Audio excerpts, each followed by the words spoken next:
J'ai jamais vu quelqu'un comme elle. Ma chérie, je t'ai offert un petit sac. Bah sinon, ils finissent brûlés par des dragons.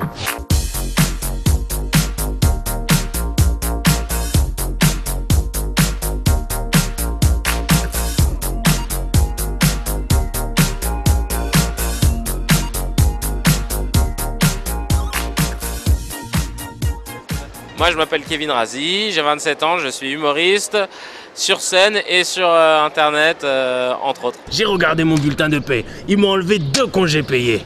Ça c'est la faute des ninjas. J'ai commencé à faire des vidéos parce qu'en fait j'avais des idées de sketch, j'ai commencé par la scène, et j'avais des idées de sketch qui fitaient pas sur le spectacle et je me suis dit il faudrait que je trouve une autre plateforme. Et ben, du coup je me suis mis sur internet pour les faire et j'ai continué à jongler entre la scène et YouTube, quoi. Alors la scène c'est un plaisir particulier parce qu'il y a l'adrénaline, il y a le retour direct des gens, et les vidéos sur internet c'est le plaisir de pouvoir véhiculer des messages ou quand tu as des idées, tu te dis putain j'ai remarqué un truc, j'ai trop envie de le partager avec les gens et de voir si ça touche vraiment ou pas, c'est ça qui est intéressant, quoi. T'as vu ce qu'elle a dit chez Ruquier? La France est un pays de race blanche. Comment tu veux que ça se passe bien entre les Français quand on a des politiciens ou des personnalités publiques qui balancent des discours de vérité comme ça là? Ouais, c'est vrai que je suis assez engagé, ouais. C'est une tournure que je commence à prendre de plus en plus parce que bah, j'ai 27 ans, donc voilà, je suis pas un jeuneau, tu vois. Je suis pas un vieillot non plus, mais disons que je pense que c'est cool d'utiliser son audience pour véhiculer des messages et pas juste faire des blagues pour faire des blagues. Je pense que le fond c'est important aussi et notre jeune public a besoin d'apprendre des choses. On va pas leur mettre tout le temps les mêmes débilités constamment et c'est cool de leur apporter quelque chose. Brian Anatole, tu ranges ta chambre s'il te plaît. Papa, c'est qu'un PD. On ne dit pas PD à son père, Brian Anatole. Bah si on dit pédé quand on est un père pédé, hein. C'est bien Brian, c'est bien mon fils. Ils n'ont pas eu l'occasion de jeter un œil à certaines vidéos. Je pense qu'effectivement, on va pas leur jeter la pierre. C'est essentiellement les jeunes qui consomment du YouTube, on va pas se mentir.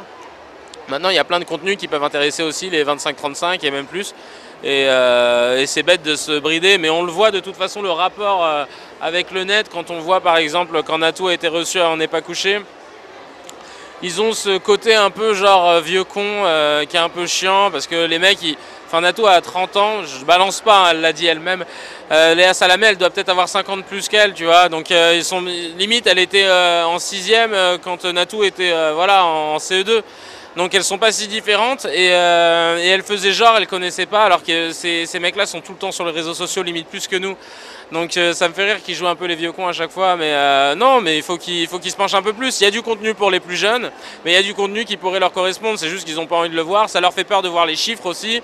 Ils ont du mal à accepter le fait qu'il y ait des choses qui puissent mieux marcher qu'une émission télé ou mieux se vendre que leur papier. Mais malheureusement, il faut savoir s'adapter avec l'air du temps, quoi. Les toilettes du McDo, les tampons hygiéniques, les pieds d'un clochard, c'est dégueulasse. Mais t'arrêtes de répéter ce que je dis là.